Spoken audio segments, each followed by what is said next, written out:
शिवाय। वागर्थाविव सम्पृक्तौ वागर्थ प्रतिपत्तये जगदपितरौ वन्दे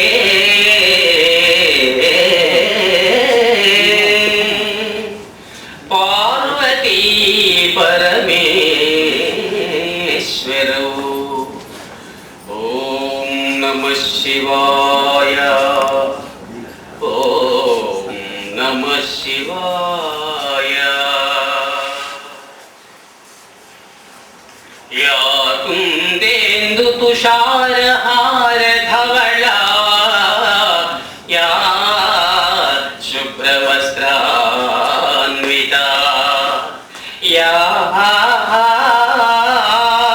वीणा वरदण्डमण्डितकरा या श्वेतपद्मासना या ब्रह्माच्युत शङ्कर प्रभृतिभिः देवैः सदा पूजिता सा मां पातु सरस्वती भगवती।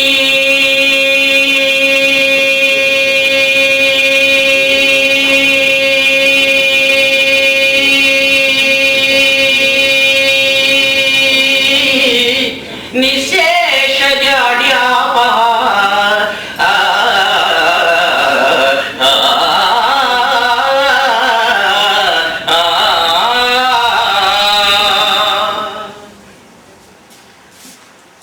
ఇక సాహిత్య స్ఫురన్మూర్తులైనటువంటి కొప్పరపు వారి పద్యాలు విందాం.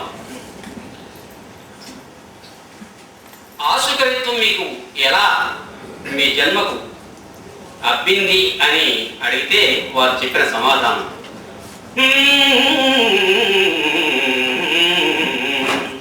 తనకన్న పెద్దలో ఘనమతులను గాంచి గారవించిన పుణ్యకర్మమొకటి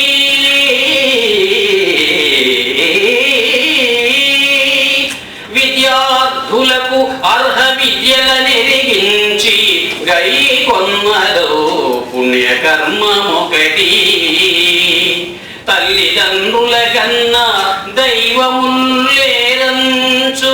తల్లిదండ్రుల కన్నా దైవముల్లేరంచు గణుతి చేసిన పుణ్యకర్మమొకటి అల శారదాదేవి అతి భక్తి గొల్పుచు అతిశాతి భక్తి గొల్చుచు గయ్యో తలియుదో పుణ్యకర్మమొకటి కలసి మెలసిన నీవి భొగలుగు వేళ ఆసుకవనముల భయించునందురు అట్టి కవితయన మాట మాత్రంబే చౌల గురిసి సరసులకు వశ్యమంతమై సౌరు నించు.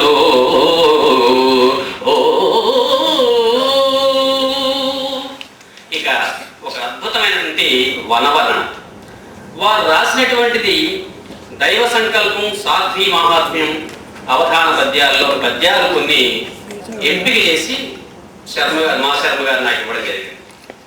మరి తిరుపతి వెంకటగౌడ పద్య నాటకాలు అందరికీ తెలిసినవే. అనఘా సుకర మార్గములివి కావు చూడుము అనఘా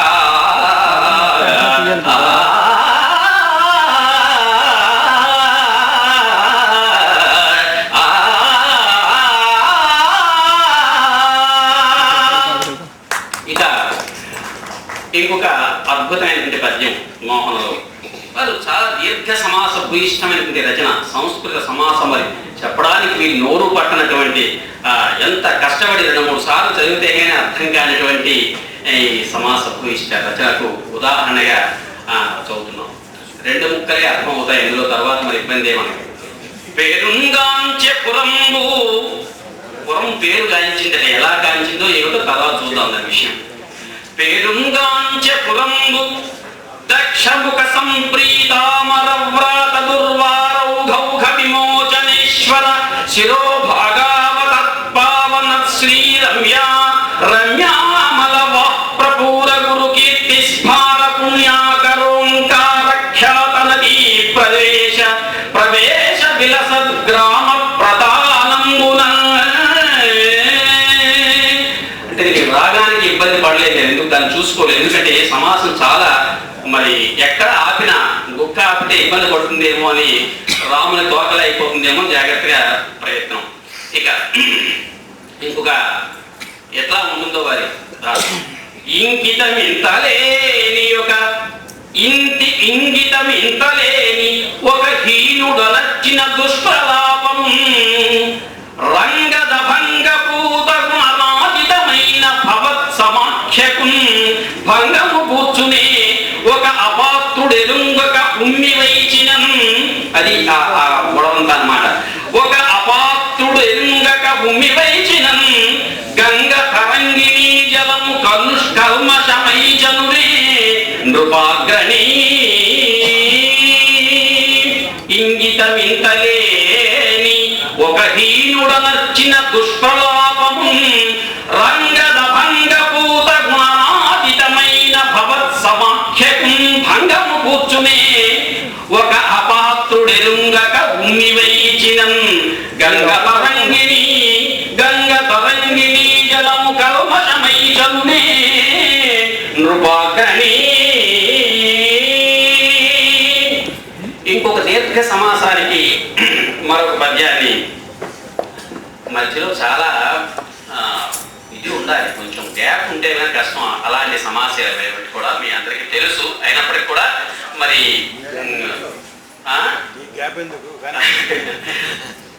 ఇది భయపడుతూ చదువుతున్నాను, క్షమించండి. ప్రళయాంభోధర నిర్గతాశని సహస్రద్యోతకాతీత భావిలసత్ ప్రస్ఫుట విస్ఫులింగ నికరోద్వేలాగ్ని త్రిత్స్త్రిత్ సముద్గలిత జ్వలి సంస జలి సద్వృత్ జ్వాలి సద్భగ్మరుద్గకర. అయ్యా, ఇలాంటి లుడబరాడగరే పడాడగరాడగరే చదవచ్చు కానీ లుడబరాడగరే పడాడగరాడగరే సరాడగరాడగరే పేరు అని అనవచ్చు కానీ అది చూడ సమాస అక్కడ సముద్గలిత జ్వాలి సదృగ్ మధుగ్రకర మధుగ్రకర మాద్యన్మండలాగ్రంబుచే ఖలులెవారు నశింపూనితిరా. అంత వ్యవహారం అక్కడ. ఖలులెవారు నశింపూనితిరా గర్వాదిరేకంబున ప్రళయాంభోధర నిర్గతాశని సహస్రద్యోతకాతీత భావిలసత్ ప్రస్ఫుట విస్ఫులింగ నికరోద్వేలాగ్ని త్రితృత్ సముద్గలిత జ్వాలి సద్రుగ్మదుగ్రకర మాద్యన్మండలాగ్రంబుచే ఖలులెవారు నశింపూనితిరా గర్వాతిరేకంబున.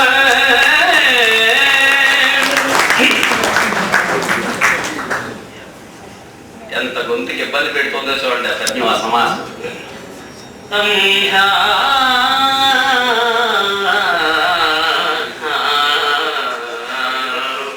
కాశీకాపట్నాన్ని వర్ణిస్తున్నారు.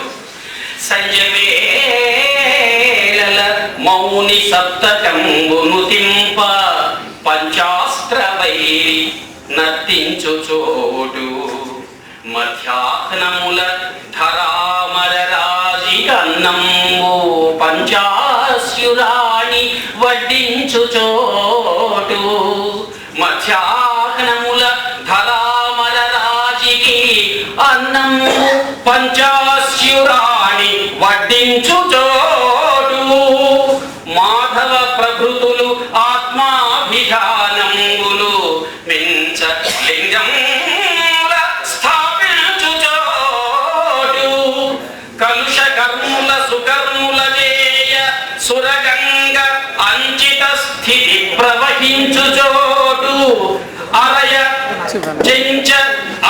చెంచత్వరముందిన ఎట్టి జంతువైనట్టు అరయ పంచత్వముందిన ఎట్టి జంతువెట్టిదైనను లింగమై పుట్టుచోటు కాశీ అది పుణ్యరాశి దుష్కలుషవల్లికాసితాసి దుష్కలుషవల్లికాసితాసి భజింతు నిక్కముగనెంతు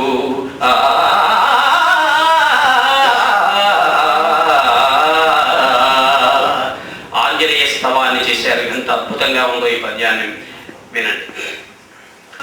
యవ్వాని నుడివిన ఎల్ల గంధర్వ కిన్నర సురమాయకున్నతులు సేదు ఎన్నేశన్నతులు సేతులు యవ్వాని సడిగన్న ఎల్ల భూతాదిగ గ్రహములు ఎల్లప్పుడు చీకాకు చెందు ఎవని నామము విన్న ఎంతయు తమ బాల కలుగువాడని భక్తగణము తలచు అట్టి దేవాదిదేవు మహానుభావో శంకర కుమారు భక్త కలంకహారు రామ కార్య విజారు ప్రోదామసారు అఖిల గుణవంతు హనుమంతు అభినతుంతు అఖిల గుణవంతు హనుమంతునభినతుంతు అభినుతింతు. ఇక చివరిగా ఒక పద్యాన్ని రాగమాలికలో చదివి ఈ కార్యక్రమాన్ని నేను నిష్కరిస్తాను. కోటీశ్వర స్వామి కూర్మిగాంచుట చేసి ఐశ్వర్యమున సంధియంబు లేదు. కోటీశ్వర స్వామి కూర్మిగాంచుట చేసి ఐశ్వర్యమున అల సంధియంబు లేదు.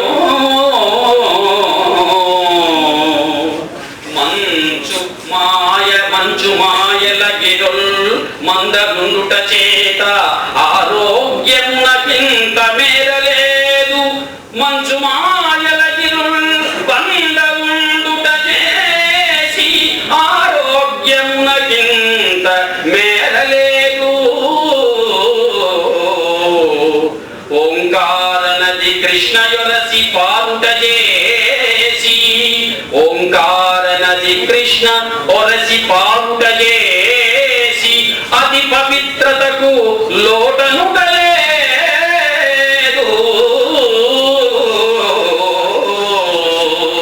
సుకవి పండిత రాజ నికరముడుట చేసి సుకవి పండిత రాజ నికరముడుట చేసి విద్యాభివృద్ధికే వెరపులేదు.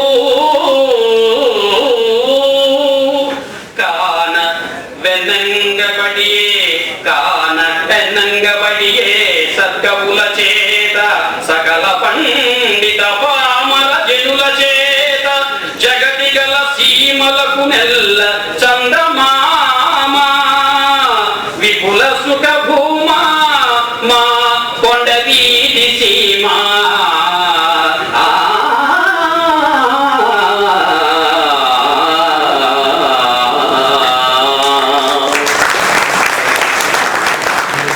గణాధిపతియో శ్రీమత్పరాశక్తియో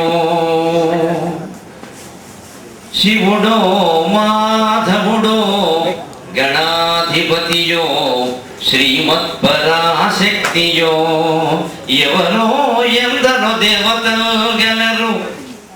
శివుడో మాధవుడో గణాధిపతియో శ్రీమత్పరాశక్తియో ఎవరో ఎందరో దేవతలు గలరు.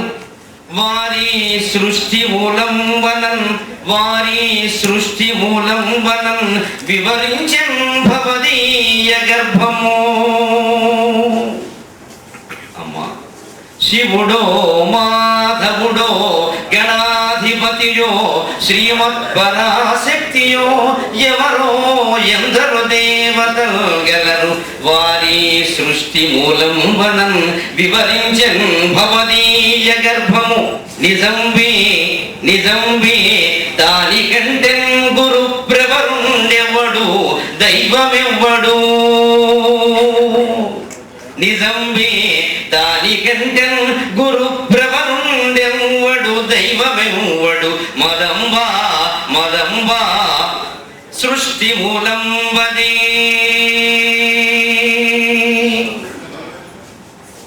ఇంతటి పెద్దవాళ్ళు పాల్గొనే సభలోనూ నిలబడి పద్యం పాడగలిగే ధైర్యాన్ని ఇచ్చిన మా అమ్మకు ముందుగా నమస్కారం.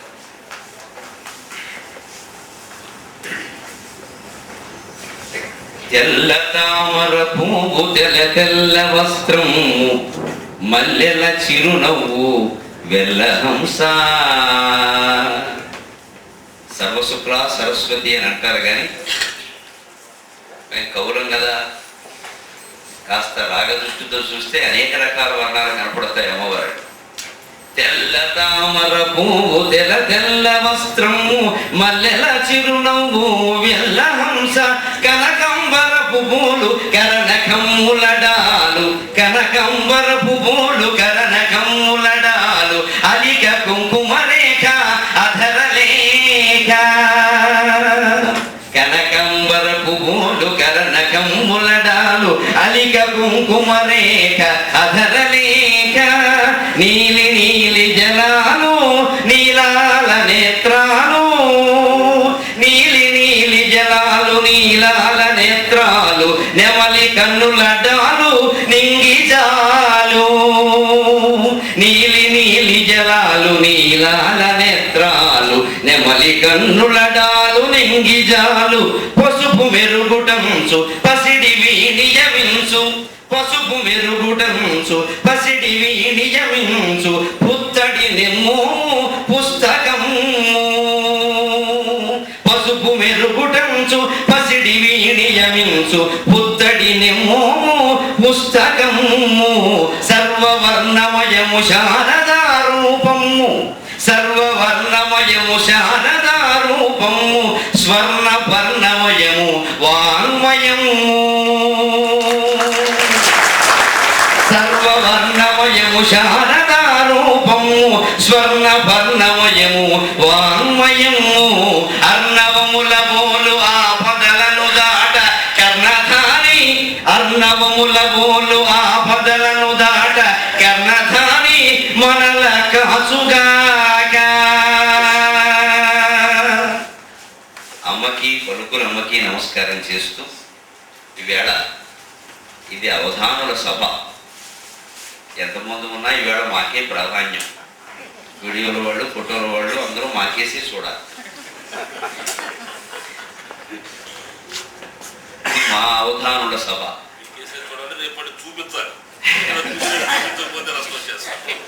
రాజకీయ నాయకులు చూడకూడదండి, చూస్తే కేసు అవుతుందండి, కేసీఆర్. అందుకని అందరూ మాకేసి చూడాలి. ఇది మా సభ, మాకెంతో గర్వకారణమైన సభ. మా విద్యని కొంతమంది ఆక్షేపిస్తారు, ఇది శబ్ద క్రీడ, ఇది గారడి, ఇది సర్కస్, అది రకరకాలుగా. కానీ ఇది సామాన్యమైన విద్య కాదు. మా విద్య గురించి మేమైనా చెప్పుకోకపోతే ఎలాగా? మాడభూషిక వింద్రు మనసులో జనించి సహజ గంధములీను సరస విద్య తిరుపతి కవిజంట తిలకము దిద్దగా ఏనుంగునెక్కు నవీన విద్య తిరుపతి కవిజంట తిలకము దిద్దగా ఏనుంగునెక్కు నవీన విద్య కొప్రంపు కవిజంట కప్రంపుటాసువుల్ గుప్పింప ఎదిగిన గొప్ప విద్య కొప్రంపు కవిజంట కప్రంపుటాసువుల్ గుప్పింప ఎదిగిన గొప్ప విద్య ఎనిమిదై వందయై ఎన్నేని వేలుగా ఈగ సాగిన పద్యతీర్థ విద్య ఎనిమిదై వందయై ఎన్నేని వేలుగా తీగ సాగిన పద్యతీర్థ విద్య తెలుగు పద్యము నింటింట త్రిప్పు విద్య తెలుగు పద్యము నింటింట త్రిప్పు విద్య తెలుగు సంస్కృతి ఇన్నేండ్లు నిలుపు విద్య ఎట్టి భాషలనైన లేనట్టి విద్య ఎట్టి భాషలనైన లేనట్టి విద్య ధ్యానయోగము ధ్యానయోగము మా అవధాన విద్య.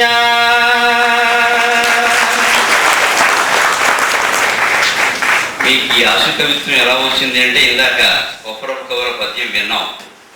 విద్యార్థులకు చదువు చెప్పిన పుణ్యం, తల్లిదండ్రుల సేవ చేసిన పుణ్యం అని. అవధానం, వారి అవధానం నిజంగానే అవధానంతో ఆగిపోవాలి.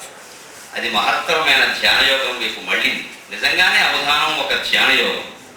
శబ్ద బ్రహ్మముపాస్య దైవము, శబ్ద బ్రహ్మమా ఉపాస్య దైవం, శబ్ద బ్రహ్మముపాస్య దైవము స్వవిశ్వాసము పీఠము, ఆత్మవిశ్వాసం మేము ధ్యానం చేసే పీఠం.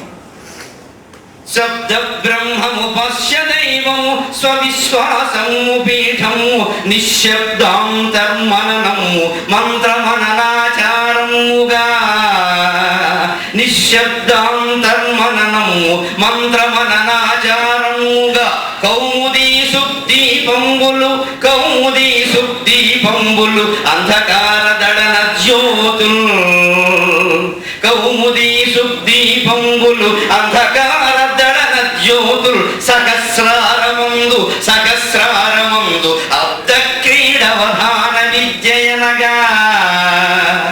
ఇది కేవలం శబ్ద క్రీడ కాదు, సహస్రారమందు అబ్ద క్రీడవధాన విద్యయనగా ఆనందమే బ్రహ్మము.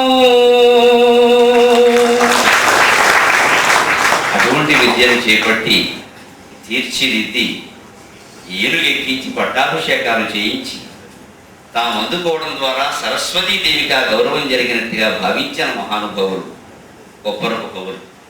ఈవేళ మేము సహస్రావధానం చేస్తే కొంతమంది అంటారు మాకు, వారు శతావధానం చేసి ఆపేశారంటే తిరుపతి వెంకట కవులు, కొప్పరపు కవులు, వీరు సహస్రం కూడా చేశారు కదా, వారికంటే మీరు ఎక్కువ అంటారు. ఎందుకంటే మేము ఏమైనా వంకర మాట అంటే బాక్స్ కట్టి రాసేద్దామని. ఎందుకంటారో నాకు తెలుసు ఇవన్నీ. అందుకని నిజానికి మేము ఎప్పుడు అనుకుంటా, నేనైతే అనుకుంటా ఒకసారి వారెక్కడా మేమెక్కడా. ఆ పరిస్థితులు, ఆ పాండిత్యం, ఆ పరీక్షలు, ఆ పృచ్ఛకులు అన్నీ వేరు. అవి నిజంగానే వేరు. అది చెట్టుకు వేరు లాంటి వాడు వాళ్ళందరూ ఇప్పుడంతా వేరే వేరే వేరే రకరకాల వేరే. ఇప్పటికీ అప్పటికీ పోల్చడానికి వీలు. ఎక్కడికో ప్రభుంగవులు ఎక్కడి మేము, ఎక్కడికో ప్రభుంగవులు ఎక్కడి మేము తలంచి చూడగా నక్కకు నాగలోకము వినాగతి పోలిక చెప్పినట్లగు. ఎక్కడికో ప్రభుంగవులు ఎక్కడి మేము తలంచి చూడగా నక్కకు నాగలోకము వినాగతి పొలిక చెప్పినట్లగు. ఒక్కటి గంట లోపల మహోన్నత కావ్యములల్లినట్టి వారెక్కడా. ఒక గంటలో భీష్మ జననం, అభిమన్యు వధ, కంస వధ, ఇటువంటి సీతా కళ్యాణం, ఇటువంటి ప్రబంధాలు గంట కలిశారు. మేము అవధాన రంగంలో ప్రవేశించడానికి గంటకో పద్యం వేయడానికి చాలా యాదన పడేవాళ్ళం. విజయవాడ కేంద్రం వాళ్ళ దయవల్ల మాలో చాలా మంది అవధానం అయ్యేవి చెప్పరు. కానీ సరస్వ విరోధిని సమస్య పూర్వం పెట్టి అందులో సమస్య దత్తపది వర్ణన వారాన్ని కూడా అడుగుతూ ఉంటే 10 ఏళ్ళు ప్రాక్టీస్ చేశాక 92 నాటికి నాకు అవధానం అలవాడి. అంత తీరిగ్గా వచ్చే వ్యవహారం కాదు. ఎక్కడి కొప్రపుంగవులు ఎక్కడి మేము తలంచి చూడగా నక్కకు నాగలోకము వినాగతి పొలిక చెప్పినట్లగు. ఒక్కటి గంట లోపల మహోన్నత కావ్యములల్లినట్టి వారెక్కడ తత్సభా విభవం ఎక్కడ, వారెక్కడ తత్సభా విభవం ఎక్కడ. దిక్కుటే మ్రొక్కుటే దిక్కుమాకిగన్. వారికి నమస్కారం చేసి అవధానం ప్రారంభిస్తాం. కాబట్టి ఏదో వారసులుగా 100 ఎకరాల తాతగారికి 10 ఎకరాల మనవడు వారసుడు. వారసుడు అంటే వారసుడే. వారిది 100 ఎకరాలు, వీరిది 10 ఎకరాలు. చాలా తేడా ఉంది. పన్నుగడ్డలోనూ తేడా ఉంది, ఎగ్గొడ్డలోనూ తేడా ఉంది. అందుకని ఆ స్థాయి ఎప్పుడూ తేడా అయ్యి వారి ఆశీర్వచనం కోరుతూ ఈ సభను తొలి పలుకులతో ప్రారంభిస్తూ ఈవేళ ఈ సభకి సద్గురువులు శివానందమూర్తి గారి రాక వల్ల ఒక చిక్కడ వచ్చింది.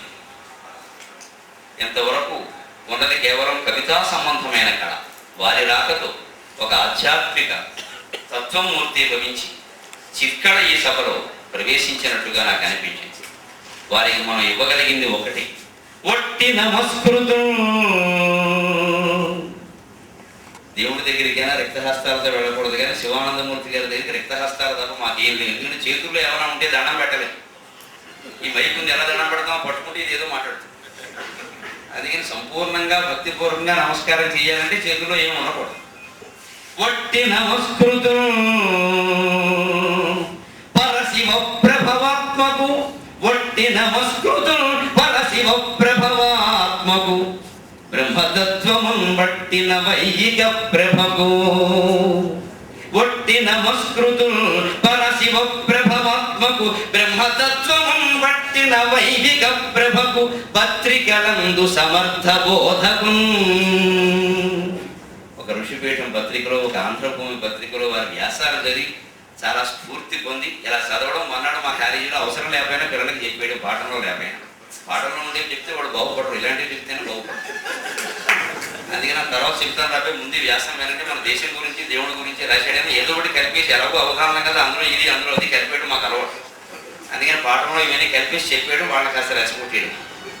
ఆయన రాయకపోతే మేమే రెచ్చగొడతాం. అందుకని సమర్థ రామదాసు బోధలా అనిపిస్తుంది ఒకసారి పత్రికలో వారి వ్యాసం చదివితే. ఈవేళ ఈ దేశానికి చాలా అవసరమైనటువంటి బోధ. ఒట్టి నమస్కృతం పరశివ ప్రభవాత్మకు, బ్రహ్మతత్వమున్ బట్టిన వైదిక ప్రభకు, పత్రికలందు సమర్థ బోధకు.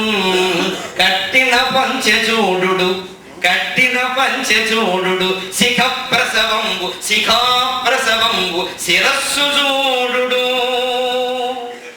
ఇంత చేస్తే చాలా సాదా సీదా మూర్తి వైదిక బ్రాహ్మణ వేషం. స్వామీజీ ఉండే అంత అట్టహాసం గెటప్ కూడా లేదు. స్వామీజీ గెటప్ అంటే అసలు అది వేరే వ్యవహారం. నాకు ఏమీ లేదు. మనం చూస్తే శ్రావణ మాసం బ్రాహ్మణుడు అనుకుంటాం తప్ప ఒక అద్భుతమైనటువంటి మూర్తి అనుకుంటున్నాం. అందుకని ఎంత ప్రభ కలిగిన మనిషి ఇదేమి వేషమా, ఈ పాటి జ్ఞానం కాస్త రాకుంటే చాలా వేషాలు వేసేవాళ్ళు నేను అనుకుంటాను. అందుకని అదొక ఆశ్చర్యంగా ఉంటుంది అనమాట. ఒట్టి నమస్కృతం పరశివ ప్రభవాత్మకు, బ్రహ్మతత్వమున్ బట్టిన వైదిక ప్రభకు, పత్రికలందు సమర్థ బోధకు. కట్టిన పంచచూడు, శిఖా ప్రసవంబు, శిఖా ప్రసవార్ద్ర శిరస్సు చూడు. కట్టిన పంచచూడు, శిఖా ప్రసవార్ద్ర శిరస్సు చూడు.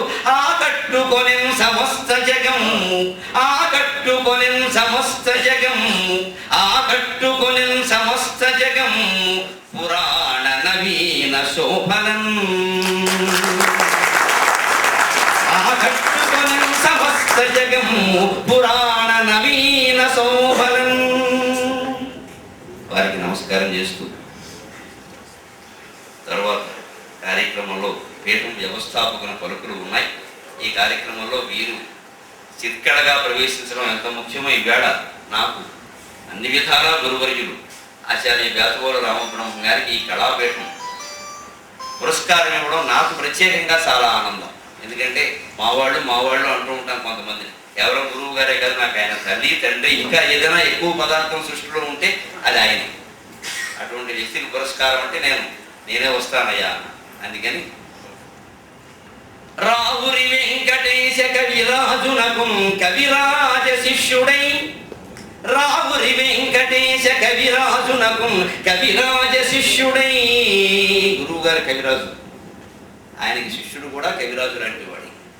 రావురి వెంకటేశ కవిరాజునకు కవిరాజ శిష్యుడై, కోవురి పాండితి ప్రతిభకు, కోవురి పాండితి ప్రతిభకు, నవలౌకిక రేఖలద్దే. ఊర్లో వారు విద్యాపీఠం, అక్కడ పాండిత్య ప్రతిభ గురించి వేరే చెప్పగల, కానీ దానికి కొత్త లౌకికమైన రేఖలద్దితే అది బేతవోలు వారి పద్యం. పూర్వకాలపు పాండిత్యానికి లౌకికమైన రేఖలద్దితే అది నవతరానికి అందించే పద్యం. రావురి వెంకటేశ కవిరాజునకు కవిరాజ శిష్యుడై, కోవురి పాండితి ప్రతిభకు, నవలౌకిక రేఖలద్దే. రేఖలద్ది తానావురు నావురన్న మన ఆకలిది కవిత్వ సంపదం. ఈ కాలంలో మంచి పద్యాలు చెప్పేవాళ్ళు, ఈ కాలంలో మంచి పద్యాలు చెప్పేవాళ్ళు తిరుపతి వెంకట కవులు విడిపోయారు, కొప్పరప్ప కవులు విడిపోయారని మనం బాధపడుతుంటే ఆవురావురు అంటున్నాం. అన్నం కవిత్వం అనే అన్నం లేక మన ఆకలి తీర్చిన మహానుభావుడు. ఆవురునావురన్న మన ఆకలి తీర్చ కవిత్వ సంపదన్ జీవరుడీతనింగని సుధీవరులెల్లరూ చేపలైరిగా. జీవరుడు అంటే జాలరి, చేపలు పట్టేవాడు జీవరుడు అంటారు. జీవరుడీతనింగని సుధీవరులెల్లరూ చేపలైరిగా. ఆంధ్రదేశం మొత్తం మీద పండితులందరూ ఆయన బొట్టలో పడిపోయారు. రావురి వెంకటేశ కవిరాజునకు కవిరాజ శిష్యుడై కోవురి పాండిని ప్రతిభకు నవలౌకిక రేఖవర్తి తారావురునావురన్న మన ఆకలి తీర్చ కవిత్వ సంపదన్ జీవరుడీతనింగని సుధీవరులెల్లరూ చేపలైరిగా. అటువంటి చేపలను పట్టడంలో నైపుణ్యం కలిగిన మా జాలరి గారికి నమస్కారం చేస్తూ, తర్వాత కార్యక్రమం ముఖ్యమైనది. పీఠం వ్యవస్థాపకులు మా శర్మ గారు. మనిషికి 3 అదృష్టాలు ఉంటాయి. ఒకటి అనుకూలవంతురాలైన భార్య లభించడం, ప్లస్ భర్త కూడా. ఆ మాట అనకపోతే మళ్ళీ అదే ఆబ్లిక్ భర్త అప్లికేషన్ ఉంటుంది కదా, హిజ్ ఆర్ హెర్ అని. అనుకూలవంత ఆ స్పౌస్ అంటే గొడవలేని అనుకూలవంతురాలైన భార్య లభించడం ఒక అదృష్టం. రెండవది పేరు నిలబెట్టేటువంటి సంతానం కలగడం రెండవ అదృష్టం. ఆపదలో ఆదుకునే మిత్రుడు ఉండడం మూడవ అదృష్టం. ఈ మూడింటిలో ఏ ఒక్కడున్నా వాడి కాళ్ళకి దండం పెట్టి వాడు అదృష్టం ఉంది. ఈ 3 ఉంటే ఇంక చెప్పక్కల విష్ణుమూర్తి కూడా ఈ అదృష్టం ఉందే లేదో నాకు అనుమానం. అందుకని ఈ 3 ఉంటే గొప్ప అదృష్టం. గొప్పరపు కవులు ఈ రెండవ విషయంలో చాలా అదృష్టం ఉంది. వారి సంతానం కూడా అవధానుడు, వారి మనవడు ప్రత్యేకంగా ఆయనకి తాతగారి గురించిన తపస్సు తప్ప ఇంకో చేస్తలేదు. నా మటుకు నాకే రోజుకు 3 సార్లు ఫోన్ చేశారు. త్రికాల సంధ్యావందనం గుర్తొచ్చేది ఆయన ఫోన్ వస్తే.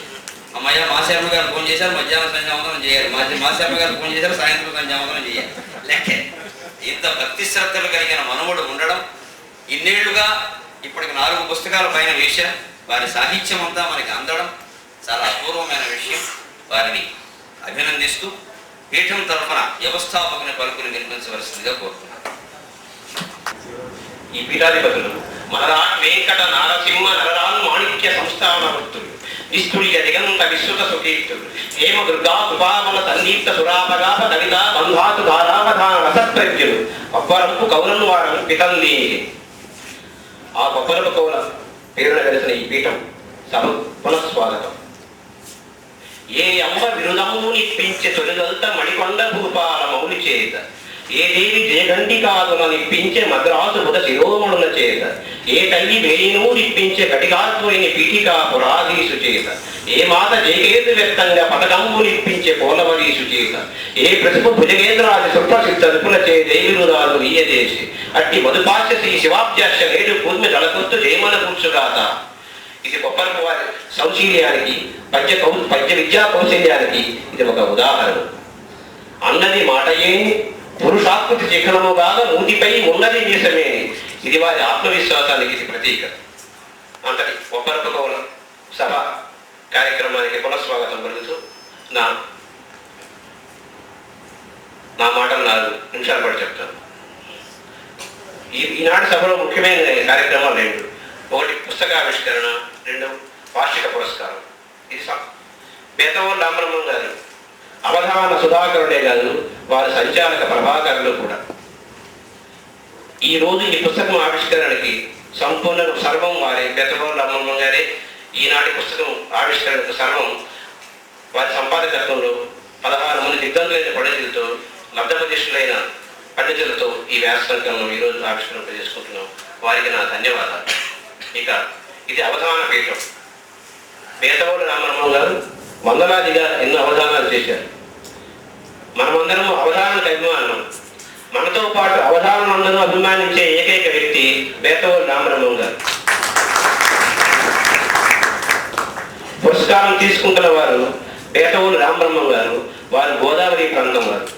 గోదావరి కొత్త గోదావరి సప్త పూలంకష మందు మంజీర సరగల నాడ ఇస్తున్న వారు కొప్పరపు వారు. వారు కృష్ణా తీరం వారు. వారికి గుంటూరు జిల్లా. కృష్ణా తరంగిణి క్రీడోల్లాస ఆశ కిలకిలా రావాలి. సాక్షాత్ శివానందమూర్తి గారి అనుగ్రహంతో వారి సమక్షంలో ఈ పురస్కార ప్రదానం, ఈ గ్రంథావిష్కరణ జరగడం నా భాగ్యంగా, మన భాగ్యంగా కూడా భావిస్తున్నాం.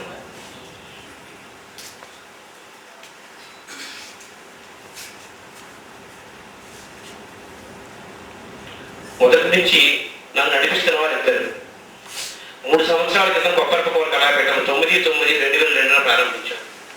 ఆ రోజు కొప్పరపు కవులకు సంబంధించిన ఒక్క పుస్తకం కూడా నా దగ్గర లేదు.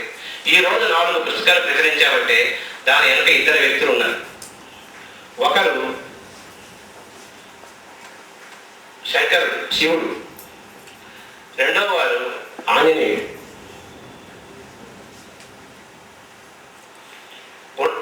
ఉండవల్పు లక్ష్మీనారాయణ గారు శివభక్తులు. వారికి శివులన్న, శివభక్తులు అన్నాయి చాలా ఇష్టం. వారి ఇంటి పేరు శివశక్తి నిలయం. వారి ప్రచురణల పేరు పారాష్ట్ర ప్రచురణలు. కొప్పరపకోల సాహిత్యం పెట్టిన రోజు కొప్పరపకోల సాహిత్యం గ్రంథస్థం చేయాలి అనుకున్నప్పుడు నా దగ్గర ఒక పుస్తకం కూడా లేకుండా నేను ఆలోచిస్తున్న టైంలో తనికెళ్ళ భరణి గారి ద్వారా ఉండవల్పు లక్ష్మీనారాయణ గారి పరిచయమై, తనికెళ్ళ భరణి గారు కూడా శివభక్తులే. తనికెళ్ళ భరణి గారి ద్వారా ఉండవల్పు లక్ష్మీనారాయణ గారి పరిచయమై ఈ రోజు 4 పుస్తకాలు వేసే భాగ్యం నా దగ్గరికి. దాని వెనుక శివుడు ఉన్నాడు. ఈరోజు సాక్షాత్ శివానందమూర్తిగా ఇక్కడే ఉన్నారు. రెండవ వారు మారుతి. కొప్పరపు సోదర కవులు ఆంజనేయ స్వామి భక్తులు. కొప్పరపు వెంకట సుబ్బరాయ కవి ఆయన 6వ ఏటనే హనుమత్ కవచ రూప నక్షత్రమాల అని 27 పద్యాలతో ఆసులుగా ఆ మారుతికి మారి కలిగారు.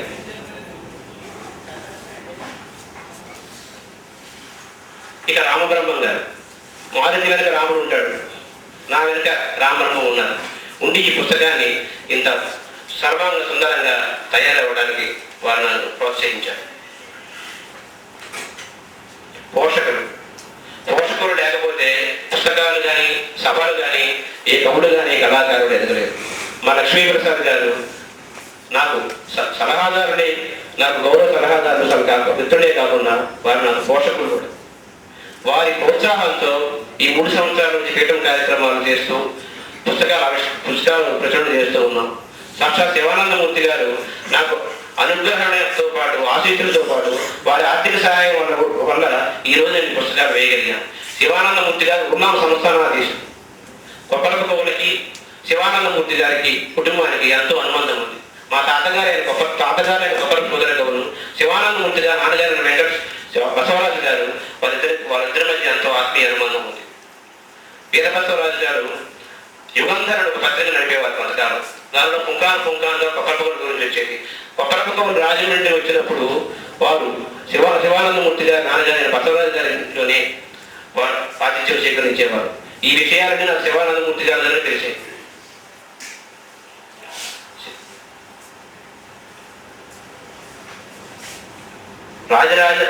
రాజరాజు నరేంద్రుడు లేకపోతే మహాభారతం లేదు. తాజ్మహల్ నిర్మాణానికి కార్మికులు కట్టించే షాజహాన్ లేకపోతే తాజ్మహల్ ఎవరు కట్టలేదు. అలాగే ఈ లక్ష్మీప్రసాద్ గారు, శివానందమూర్తి గారు పోషకులు లేకపోతే కళలు లేవు, కవాయిలు లేవు, పుస్తకాలు లేవు. వాళ్ళందరికీ కూడా శిరస్సు మంది పాదాభూషణ చేసుకుంటున్నారు. తొలి ప్రతి ఆచార్య వేదుల సుబ్రహ్మణ్య శాస్త్రి గారు. కొప్పరపు కవులు కళాపీఠం పెట్టిన కొత్తలో అప్పుడే దొరికిన మన సమాచారంతో మొట్టమొదటిగా ఒక సభ ఏర్పాటు చేశాం. ఆ సభలో మొట్టమొదటిగా కొప్పరపు కవుల గురించి మాట్లాడిన వారు రాంభట్ల నృసింహశర్మ. ఆ సభకు అధ్యక్షత వహించిన వారు ఆచార్య వేదుల సుబ్రహ్మణ్య శాస్త్రి గారు. అలా ఎన్నో సభలకి ఆచార్య వేదుల సుబ్రహ్మణ్య శాస్త్రి గారి అధ్యక్షతలో ఎన్నో సభలు నిర్వహించారు. మొదటి నుంచి వారు మాకు వెన్నుదన్నుగా పెద్ద దిక్కుగా ఉన్నారు. వారిని తొలిపెట్టి సమర్పించడం నాకు పరమానందకర విషయం. గరికిపాటి నరసింహారావు గారు, వేటవోలు రామబ్రహ్మం గారికి అవధాని పురస్కారం ప్రదానం చేస్తున్నామంటే అంతటి స్థాయి కలిగిన వేటవోలు రామబ్రహ్మం గారి పురస్కార ప్రదాన సమయంలో అధ్యక్ష స్థానంలో ఉండాలంటే ఒక మహాసహస్రావధాని కావాలి. ఎవరు అని అనుకుంటే వెంటనే గరికిపాటి వారే నాకు మనసులో కనిపించారు. వారిద్దరి మధ్య అద్వితీయమైన అనుబంధం ఉంది, విడదీయరాని బంధం ఉంది. వారిద్దరూ కృష్ణార్జున. రామబ్రహ్మం గారు రాముడు, గరికిపాటి నరసింహారావు గారు అర్జునుడు. అంటే నక్షత్రం ఉత్తర పరుగుల నక్షత్రం, నరనారాయణ సంబంధం. వారికి అడిగిన కళాపీఠం వార్షిక పురస్కారం, మొట్టమొదటి పురస్కారం పీసపాటి నరసింహమూర్తి గారికి ఇచ్చాము. రెండవ పురస్కారం వేటూరి సుందరరామూర్తి గారికి ఇచ్చాము. ఈ సంవత్సరం అవధాన కోణ పీఠం తరపున ఈ విస్తారణ పేదవర్ణామంగా నేను ఫోన్లో వాళ్ళని కోరితే వారు వెంటనే ఆనందంగా అంగీకరించారు. దానికి నేను ధన్యుడు. అదేవిధంగా సభాధ్యక్షత వహించమని గరిపాటి వారిని కూడా ఫోన్లో అడిగితే ఫోన్లోనే వారు ఫోన్లే అని వారు ఒప్పుకున్నారు. వారికి కూడా నా ధన్యవాదాలు. ఇక గరికపాటి నరసింహరావు గారికి కొప్పరపు గౌరవం అంటే అపారమైన గౌరవం వారికి. వాళ్ళు ముందుగానే పద్యాల రూపంలో వారి భక్తిని తెలియజేశారు. ఎక్కడి కొప్పరపు గౌరు ఎక్కడి మేము తలంచి చూడగా నక్కకు నాకలోకము వినాగతి పోలిక చెప్పినట్లకు ఒక్కటి గంట లోపల బహున్నత కావ్యములన్నీ నట్టి వారెక్కడ తత్సభా విభవం ఎక్కడ బ్రొక్కుట దిక్కు మాకిక. అందరితో ఆగగా అభిమానం గంటకు 500 ఎకాయికి నాక విమానలోకము గంటికలు ఊడిపోవునట్టు గంటలు చెప్పిరంట. మీ వంటి మహాసు సత్కవులు 100కు 1000 మీ గంటను గురించి చెప్పబడ దానము లేదు మన ఆంధ్ర భాషలో అని. ఇది గరికపాటి నరసింహారావు గారి పద్య విద్య కౌశల్యానికి వారి తల్లిదండ్రులు పెద్దలు పూర్వకవులు కవులన్న అపారమైన గౌరవం. ఆ గౌరవానికి వారి సౌశీల్యానికి పద్య విద్య కౌశల్యానికి ఇది ఉదాహరణ. సాధించిన దానికి సంతృప్తిని చెంది అదే విజయం అనుకుంటే పొరపాటు అన్నట్లుగా ఈ 3 సంవత్సరాల్లో 4 పుస్తకాలు వేసినప్పటికీ కొన్ని సభలు చేసినప్పటికీ కొప్పరపు గౌరవం సంబంధించి చేయాల్సిన విషయాలు ఇంకా చాలా చాలా ఉన్నాయి. వారి గురించి ఇంకా తెలియజేయాల్సింది ఎంతో ఎంతో ఉంది. ఈ సంవత్సరానికి 3 ఆశయాలు నేను పెట్టుకున్నాను. ఒకటి, కొప్పరపు గౌరవ విగ్రహం గుంటూరులో ప్రతిష్ఠించడం. యామల లక్ష్మీప్రసాద్ గారి ఆధ్వర్యంలో ఈ విగ్రహ ప్రతిష్ఠ జరుగుతుంది. ఎందుకంటే గుంటూరు ఆధునిక యుగంలో అవధానాలకు గుంటూరులోనే మొదలయ్యాయి. మాడపూడి వెంకటాచార్యులు, కాశీ కృష్ణాచార్యులు, పల్లెపూల మధ్యాచార్యులు, కొప్పరపు గౌలు, ప్రసాదరాయ కులపతి, పేరాల భరత్ శర్మ వీరంతా గుంటూరు ప్రాంతం వారి. అందుకని అవధానాలు గుంటూరులో ప్రారంభం అవడమే కాకుండా కొప్పరపు గౌలు సాహిత్య రాజధాని గుంటూరు. అందువలన గుంటూరులో త్వరలో మా లక్ష్మీప్రసాద్ గారి ఆధ్వర్యంలో విగ్రహ ప్రతిష్ఠ చేయబోతున్నాం. అది ఒకటి. 2, కొప్పరపు గౌల గురించి పాఠ్యాంశాల్లో చేర్పించడం. ఈ 2 కార్యక్రమాలకు బాధ్యత వహించడానికి మన శ్రీప్రసాద్ గారు సంపూర్ణంగా అంగీకరించారు. అందువల్ల చాలా ఆనందంగా ఉంది. ఇక 3వది, కొప్పరపు గౌల గురించి పరిశోధన చేయించడం. ఆచార్య వేదవోద రామబ్రహ్మం గారి పర్యవేక్షణలో వారి ప్రోత్సాహంతో కొప్పరపు గౌల పరిశోధన కూడా ఈ సంవత్సరం జరగాలని ప్రణాళిక చేస్తున్నాము. వారు దీన్ని సహకరిస్తారని నేను ఆశిస్తున్నాను. సహకరించాలని ప్రార్థిస్తున్నాను. కొప్పరపు గౌల గురించి కొప్పరపు గౌడ సంబంధించి ఇంతవరకు 4 పుస్తకాలు ప్రచురించాము. ఇంకా కొప్పరపు గౌడ సంబంధించిన ఇంతవరకు దొరికిన అనే అక్షరం కూడా ప్రచురించాము. ముందు ఇంకా పద్యాల కోసం సాహిత్యం కోసం వెతుకుతూనే ఉంటాము. కొప్పరపు గౌడ సంబంధించి ఎప్పుడు ఏ అక్షరం దొరికినా దాన్ని ప్రచురణ చేస్తాము. కొప్పరపు గౌడ గురించి మొదలుపెట్టిన ఈ ప్రచార జయప్రయాత్రలో ఇవి తొలడుగులు. మీ అందరి సహకారంతో ఇంకా ముందుకు వెళ్తారని మనందరినీ కోరుకుంటూ సెలవు తీసుకుంటాను. నమస్తే.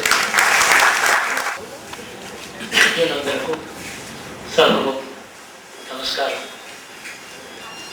ఈ విశిష్టమైనటువంటి సభలో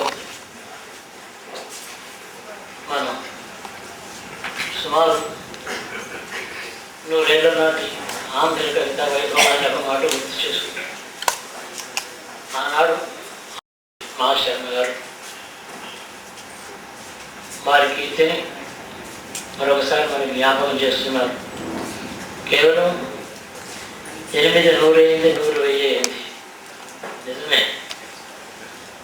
అయితే ఎందుకు అయింది, ఇది అప్పుడే ఎందుకు కాలేదని కూడా నాకు సందేహం వచ్చింది. ఆ రోజు ఆ 8 చేయడానికి భారతదేశంలో మొత్తం స్వాతంత్ర్యానికి ఎలాగ సమరం జరుగుతూ ఉందో కవి ప్రపంచంలో కూడా సమరాలే ఎక్కువ ఉన్నాయి. ఒక కవి అహమస్మైన నిలబడి కవిగా కానీ కవి పండితుడిగా కానీ పండిత కవిగా కానీ ఉత్తముడని చెప్పి శ్లాఘించబడడానికి ఎంతో అనుకూలమైన వాతావరణం ఉందా అంటే అంతకన్నా ప్రతికూల వాతావరణం ఎక్కువ ఉంది. దానికి సంసిద్ధమైన వారే అహమస్మైన నిలబడి సభాముఖంగా ఎవరైనా ఏమన్నా అడగవచ్చు, నేను తెలుసుకుంటాను, ఎటు విమర్శ అయినా రావచ్చు అన్న కాలం అది. ఆల్మోస్ట్ భారత యుద్ధంలాగే యుద్ధం జరిగింది. ఆనాడు కవుల మధ్య ఉన్నటువంటి యుద్ధానికి గీరతో కూడా పేరు పెట్టారు. కావ్యం పెద్ద గ్రంథం పుట్టింది. అందులో చప్పట్ల పర్వం ఇట్లాంటి పర్వాలు 18 పర్వాలు ఉంటాయి. చాలా చమత్కారమైన రోజులు. ఆ కాలంలో ఒకనాడు రోజుకు ఒక మహాకావ్యాన్ని నేను నిర్మాణం చేయగలను అన్నటువంటి విజయనగర సామ్రాజ్యకాలం నాటి సాంస్కృతిక వైభవం సాహిత్య ప్రపంచంలో మహాకవులు కూడా ఆత్మరక్షణ అతి ముఖ్యమని తోచినటువంటి కాలంగా అది నడిచింది. సులభంగా ఎవరు తన కావ్యాన్ని 10 మంది చేత చేయగలిగిన వారు కాదు. ఆ కాలంలో కొప్పరపు గారు సాధించినటువంటి కీర్తి ప్రతిష్ట ఈ కారణం చేత అనన్య సామాన్యం. ఈనాడు అటువంటి సాహిత్య యుద్ధాలు లేవు. వేరే రకమైన రాజకీయ యుద్ధాలు వచ్చాయి. సాహిత్య యుద్ధాలు మర్చిపోయినారు. సహృదయ స్వభావం శ్రోతల్లో కూడా పూర్వం కంటే ఒక నాగరికత పెరగడం చేత నేడు వచ్చింది. కొంత ప్రతిభ ఉంటే చాలు రసజ్ఞుడు ఆమోదిస్తున్నారు. అయితే ఆనాడు ప్రజలలో ఒక మధ్యతరగతి విద్యావంతులైన ప్రజలలో కూడా రసజ్ఞత, విమర్శను అర్థం చేసుకోగలిగినటువంటి విజ్ఞానం కూడా ఉండింది. నేడు బహుళంగా సహృదయులు రసం ఉంటే ఆమోదిస్తున్నారు. ఈ ప్రాస కుదరలేదు, ఈ క్రమం కుదరలేదు, ఈ యతిభంగమైంది, ఇలాంటి మాటలు అనలేదు ఈనాడు. ఆ విధంగా అందుకనే 8,000 అయింది, 1,000 2,000 అయింది. ప్రజాదరణ అంటే ఇది. ఖండిత యుద్ధ కాలం, ఇది ప్రజాదరణ కాలం. ప్రజాస్వామ్యం అంటున్నామే, నిజంగా ప్రజాస్వామ్యం ఇందులో కనపడుతుంది.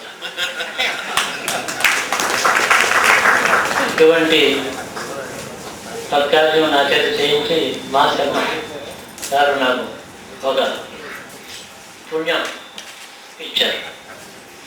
సాహిత్య ప్రపంచంలో మనం మరిచిపోయినటువంటి రీతులు, మరిచినటువంటి ప్రజ్ఞ నేడు అది నశించలేదు, అభివృద్ధి పొందేది ఒక పక్కనే.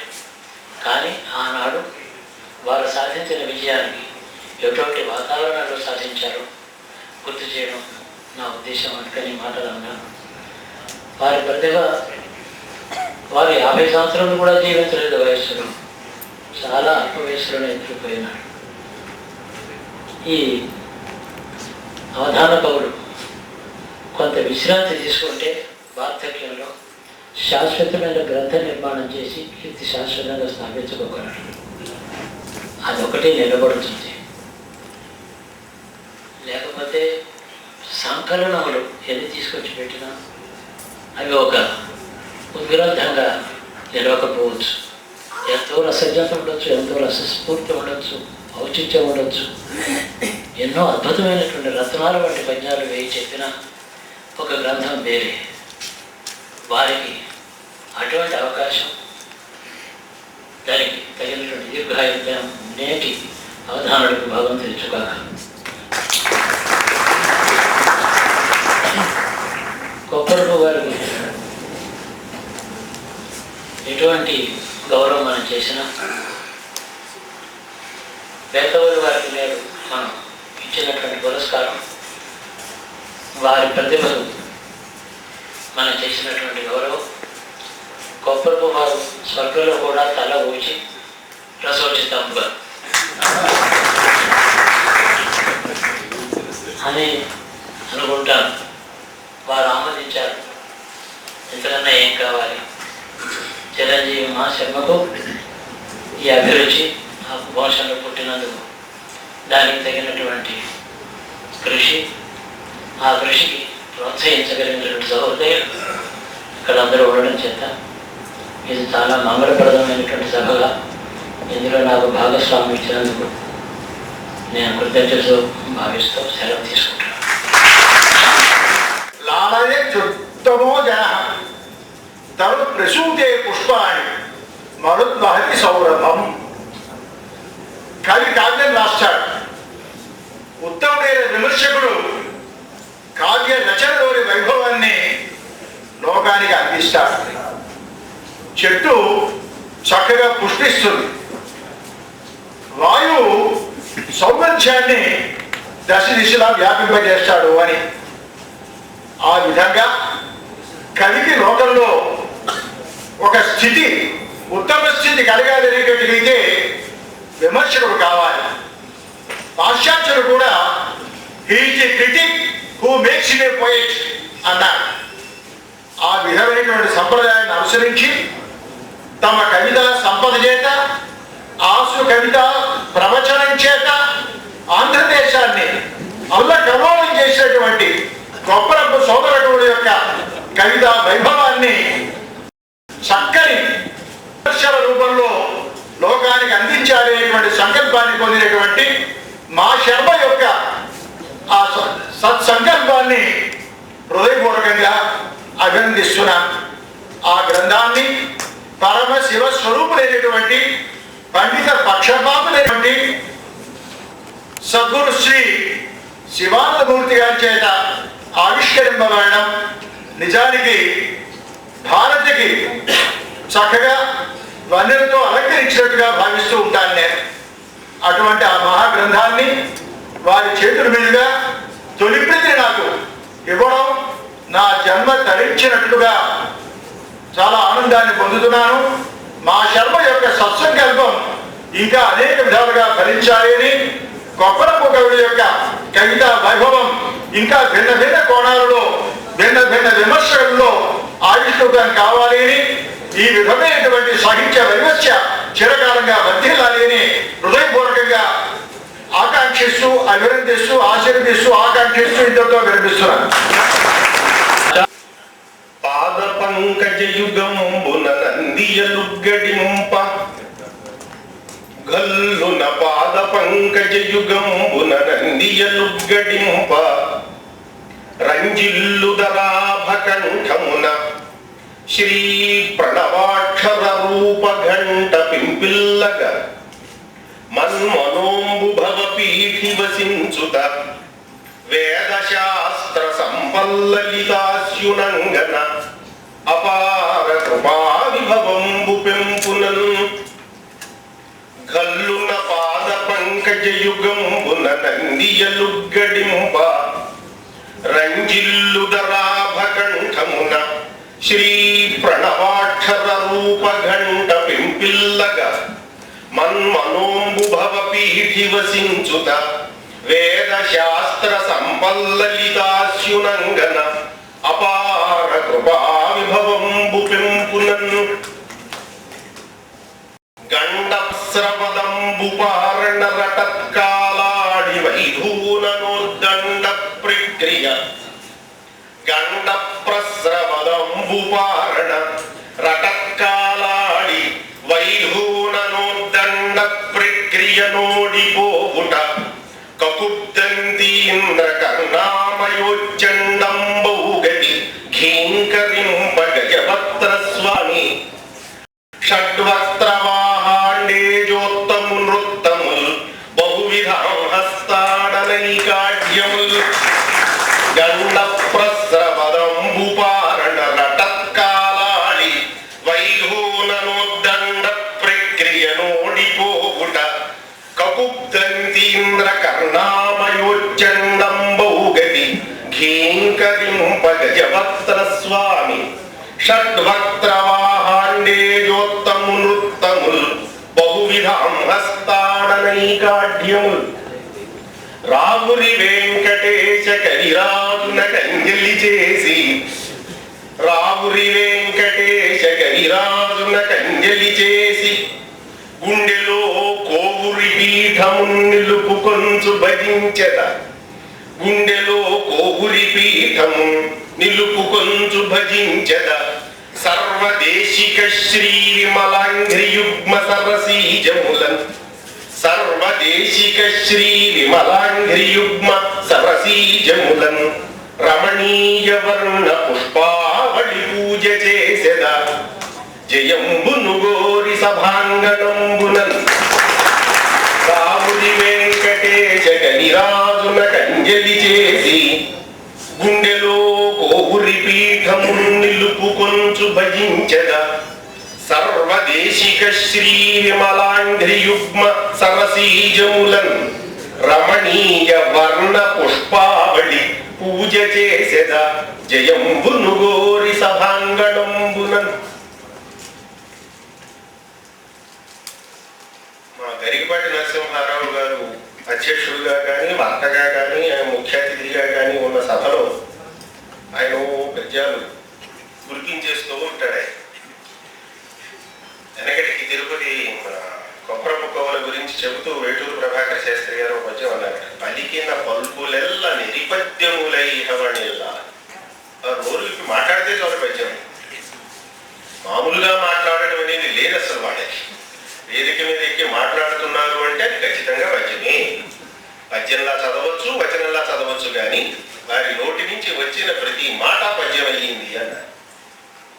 అలాగా ఎన్ని వేల సభలు జరిగాయో, ఎన్ని వేల సభలలో వందలాదిగా చెప్పిన పద్యాలు ఎన్ని లక్షలయ్యాయో, ఆ లక్షల లక్షల పద్యాలలో ఈవేళ మనకి అందుతున్నవి ఎన్ని వందలో తలుచుకుంటే కొప్పరపు కవులు దురదృష్టవంతులనలా, మనం దురదృష్టవంతులనలా. ఆయన చిన్నతనంలో చూశారట, బస్తాల్లో కట్టేసి ఉండేవట వారు రాసిన పద్యాల ప్రతులు, గోనె బస్తాల్లో. ఈవేళ గోనె బస్తాల్లో కట్టేసి కొందరి ఇళ్లకి వెళితే వేరే వేరేవి కనిపిస్తాయి. మన దురదృష్టం పాపం అన్ని లక్షల పద్యాలు అలా నిలబడి కావ్యం చెప్పండి అని అంటే అర్ధ గంటలో కనీసం ఒక 500-600 పద్యాలతోటి అలవోకగా కావ్యాలు చెప్పేసిన మహాకవులు వాడు కొప్పరపు కవులు. ఇవాళ ఆశ్చర్యపోతాం, ఏమండి బట్టి పట్టిన పద్యాలు 100 పద్యాలు అప్పచెప్పాలంటే గంట పడుతుంది మనకి, వాళ్ళు గంటకి 300 పద్యాలు చొప్పున చెప్పారంటే ఎలా నమ్ముతామండి అని. మనం నమ్మం. ఎందుకంటే 150 సంవత్సరాలు బతికేటవాడు అంటే ఈవేళ షుగర్తో, బీపీతో, టెన్షన్లతో సతమతమైపోతున్న మనం అంత అబద్ధం అండి. 80-90 నెర్వస్ 90s అంటే సెంచరీ కొట్టే లోపల అవుట్ అవ్వాల్సిందే తప్ప 150 అంటే మేము నమ్మమండి అని అంటాం. మనకున్న జీవన పరిమాణాన్ని బట్టి, స్థితిగతుల్ని బట్టి మనం ప్రాచీనుల్ని కూడా అలాగే ఊహిస్తాం. అందుకని వ్యాసుడు ఒక్కడే 18 మహాపురాణాలు రాశాడు, 18 ఉపపురాణాలు రాశాడు, ఇంకా ఏవో అవి రాశాడు ఇవి రాశాడు అని అంటే నమ్మబుద్ధి కావటం లేదు చాలా మందికి. ఒకడు కాదు, వ్యాసుడు చాలా మంది ఉన్నారు. వ్యాస పీఠం అది, ఎవడు రాసిన వాడల్లా వ్యాసుడైపోయాడు. ఇవన్నీ ఏమంటే మనకి ఉండే శక్తి సామర్థ్యాన్ని బట్టి ప్రాచీనుల్ని కూడా అంచనా కట్టడం అనే దాని మీద ఆధారపడ్డాయి. మనం గట్టిగా 10 ఇడ్లీలు తినలేము. ఎవడైనా హాయిగా 3 పూట్ల ఆరగించి ఏమండి అప్పుడే మళ్ళీ కాళ్ళు కొనుక్కోమంటే పడుతుంది అని సిద్ధంగా ఉండే వాళ్ళని నేను ఎరుగుతుంది. వాడి పుష్టి అలాంటి. ఇప్పుడే తిని మళ్ళీ ఎక్కడ తింటాడండి అని అంటే నువ్వు అలా అనకు. అంటే నువ్వు మొహమాట పడకుండా వడ్డించు, నేను మొహమాట పడకుండా భోజనం చేస్తా అని చెప్పగలిగిన వాళ్ళు ఉన్నారు. వాళ్ళ శక్తి అది. అది గ్రహించక మనం ఏమంటామంటే ఇది బాగా కుదరదండి, ఇదంతా ఏమో కల్పన ఇది అంటారు. కానీ కాదండి, అలా చెప్పారు. ఆవేళ విన్నవాళ్ళు చూసిన వాళ్ళు కూడా ఇలాగే ఆశ్చర్యపోయారు. ఊరి మీ వేగం చల్లగా ఉండా బట్టి పట్టిన పద్యాలు కూడా మేము 100 చదవలేము ఆ గంటకి, మేము తట్టుకోలేకుండా ఉన్నాం మీ వేగం అని ఆవేళ సమకాలీకులు ఆశ్చర్యాన్ని ప్రకటించిన పద్యాలు వాటికి సాక్ష్యంగా ఉన్నాయి. కొప్పరపు కవులు ఆ సోదర కవులు అంత ఉద్ధృతంగా ఆంధ్రదేశాన్ని అంతటినీ ముంచెత్తారు.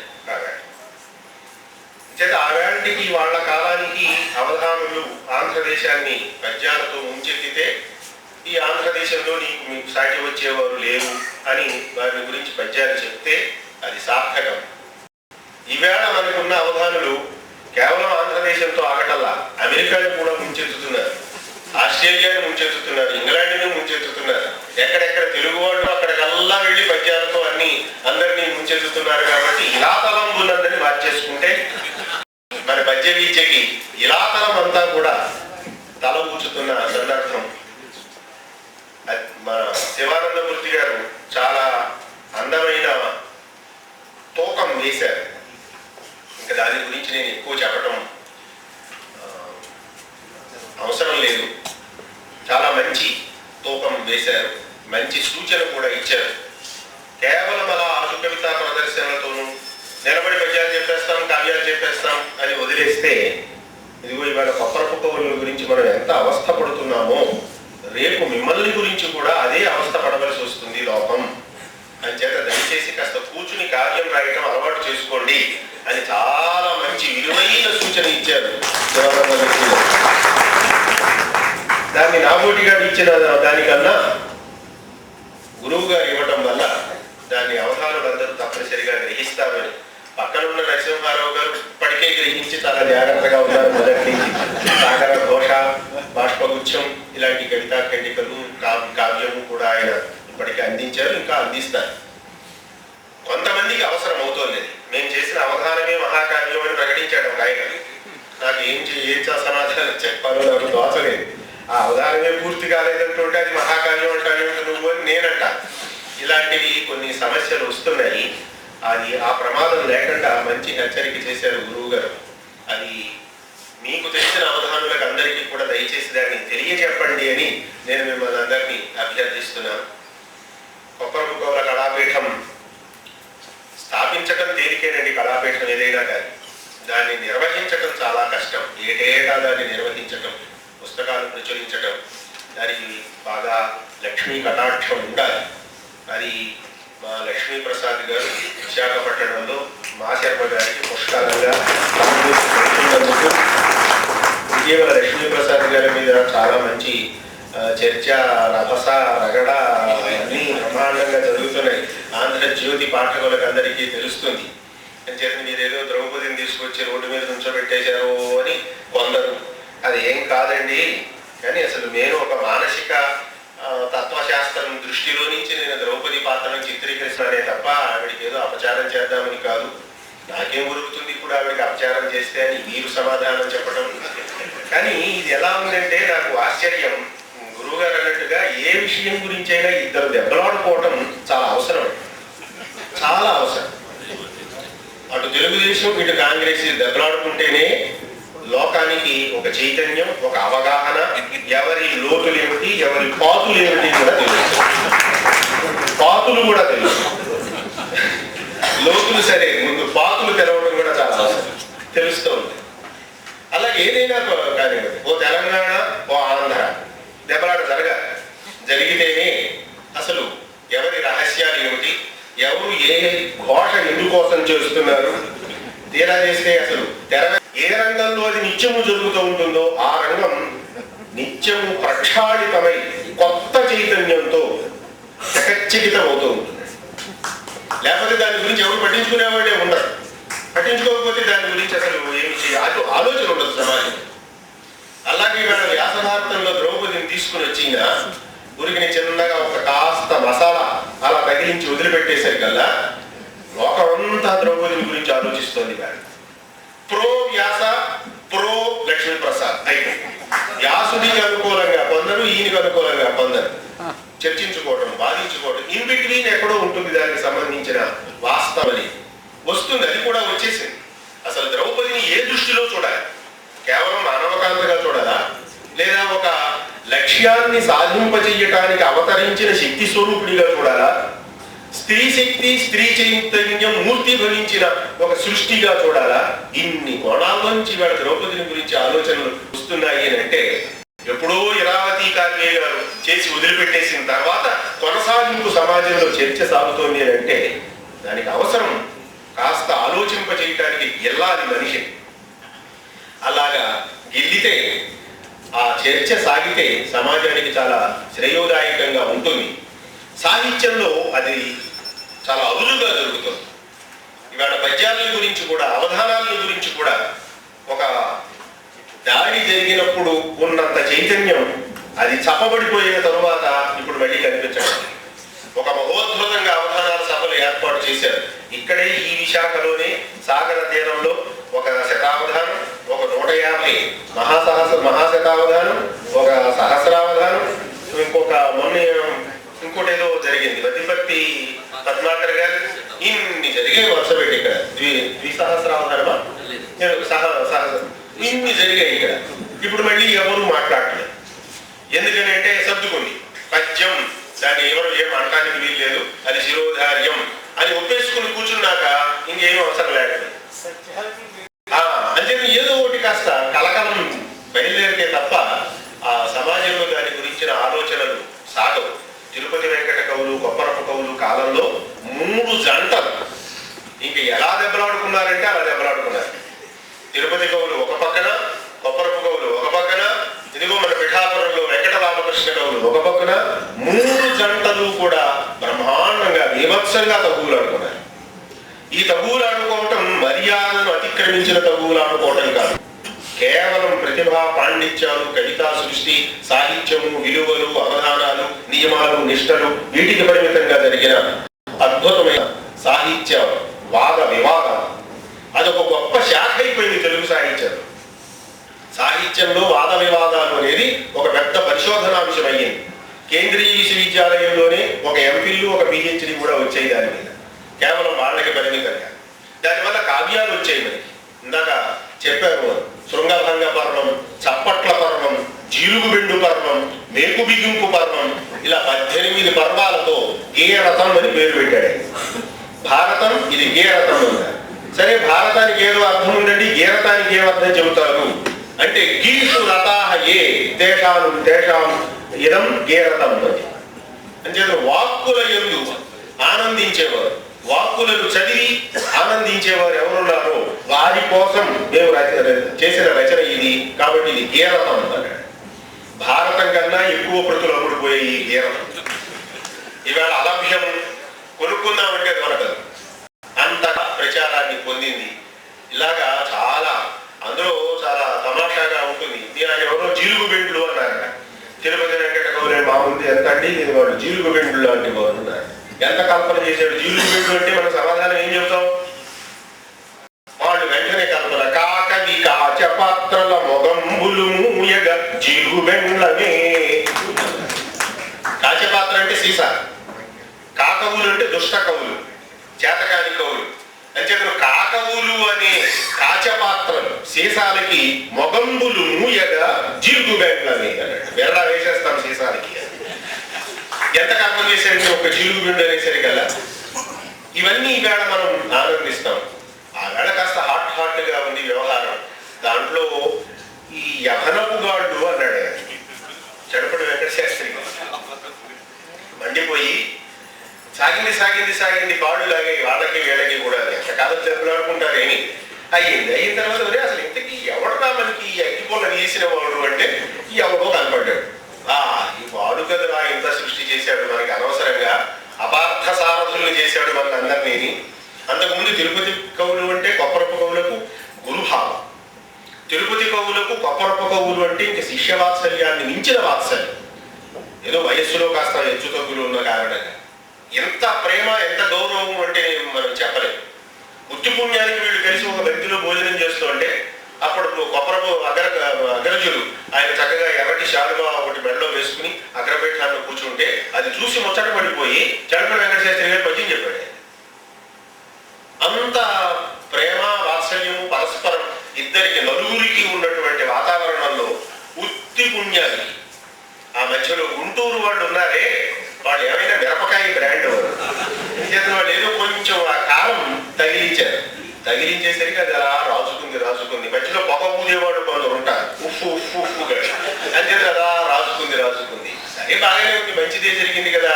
ఎన్ని పుస్తకాలు వచ్చాయి మనకి, ఎంత వివాద సాహిత్యం వచ్చింది. ఆ వేళ ఏమైపోయిందంటే, మరి వెనకటికి పురాణం చెప్పమని ఒక ఆయన్ని పిలిస్తే ఆయన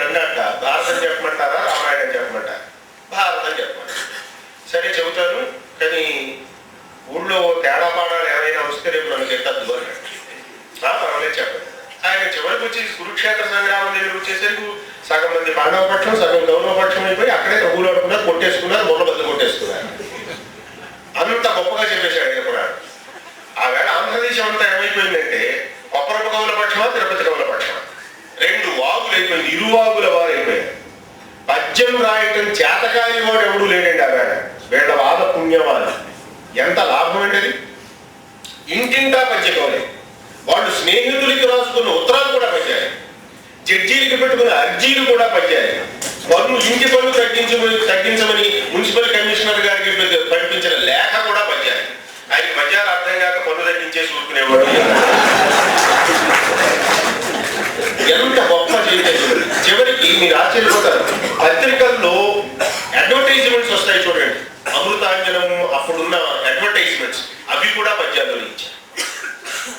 అది పద్యం. పద్యాన్ని తీసుకెళ్లారు వాళ్ళు, ఇళ్లలోకి తీసుకెళ్లారు అంటే అంతఃపురాల్లో నుంచి, రాజ దర్బారుల్లో నుంచి పద్యాన్ని ఊరిలోకి తీసుకొచ్చి చదువు పందిళ్ళు పరిచారు అని అంటే ఈ జంట కవులు ముగ్గురు కూడా 3 జంట కవులు, 6 మొత్తం.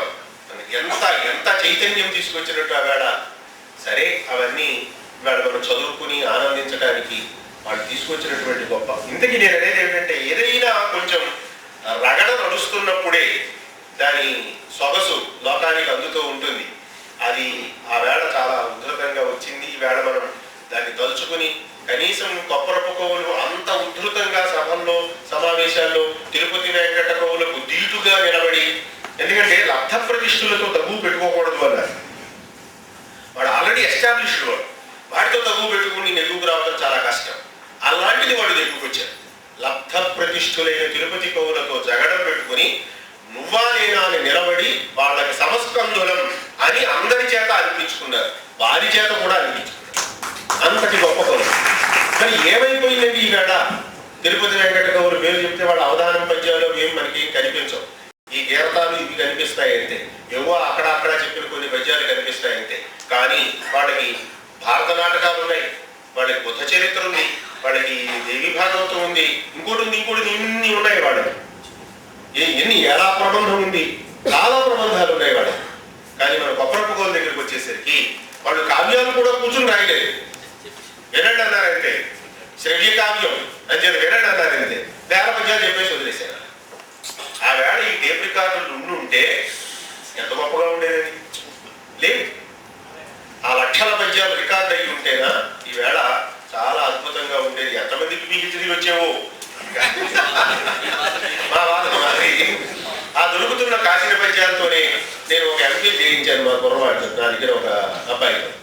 అంచేతన వాళ్ళు సమస్య పోరాటంలో వాళ్ళు పాటించినటువంటి వాళ్ళ టెక్నిక్స్ ఏమిటి అనే దాని మీద ప్రధానంగా, లఘుకృతుల్లో కనిపిస్తున్న కవిత్వాంశాలు ఏమిటి అనే దాని గురించి, వాళ్ళు ఉపయోగించిన భాషలో వాళ్ళు తీసుకొచ్చినటువంటి కొత్త పోకడలు ఏమిటి, ప్రయోగాలు ఏమిటి అనే దాని గురించి కాస్త దొరుకుతున్నది. ఈయన పుణ్యవాది దొరికాయి, ఏమైనా మా శర్మ గారి పుణ్యవాది ఆ పద్యాలైనా మనకి దొరికాయి. లేకపోతే అక్కడ వారికి తెలిసినవే తప్ప.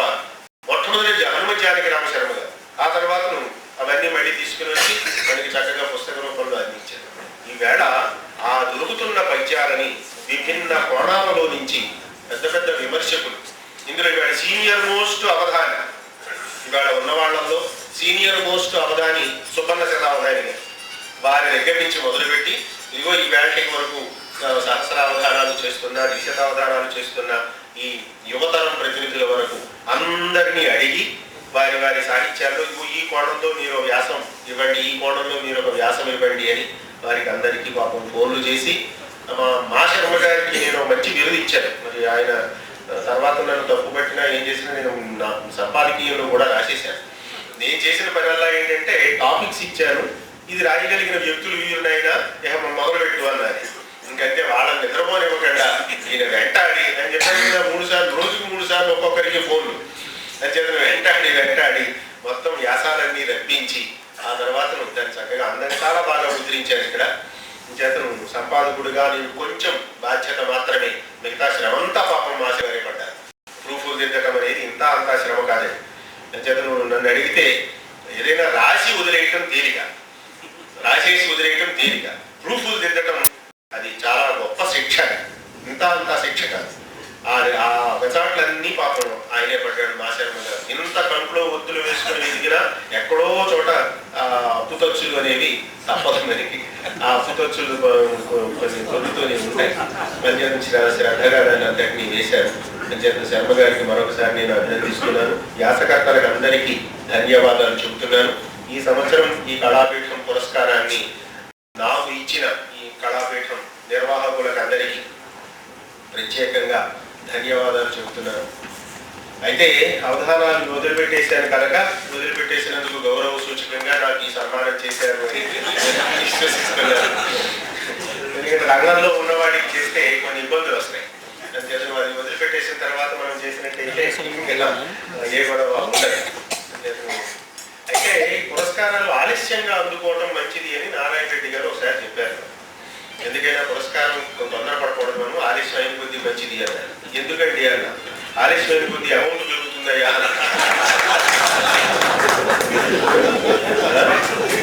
సత్యనారాయణ గారికి వచ్చినప్పుడు జ్ఞానపీఠం ₹1,00,000, నారాయణ రెడ్డి గారికి వచ్చినప్పుడు 5 లక్షలు అయ్యింది. ఈవేళ ఇంకెవరికైనా వస్తే బస్సు ఇప్పుడు 10 లక్షలు అయిందో 8 లక్షలు అయ్యే దాదాపుగా అయ్యే ఉంటుంది.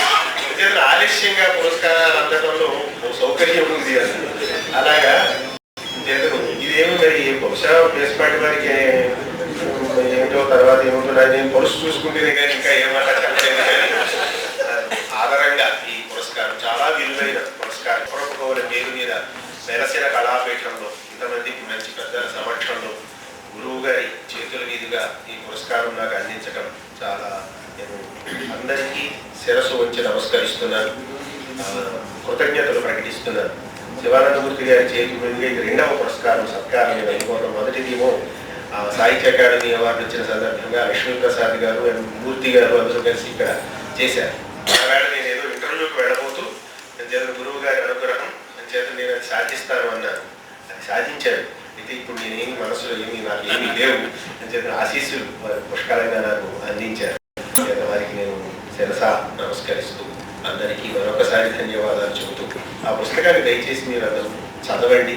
అందులో ఇంకేమైనా దాన్ని ఇంప్రూవ్ చేయడానికి ఏమైనా మీ సలహాలు సూచనలు ఉన్నట్టయితే మా శర్మ గారికి అందించండి. ఎవరు ఆయన మాకు అందరికీ చెప్తారు.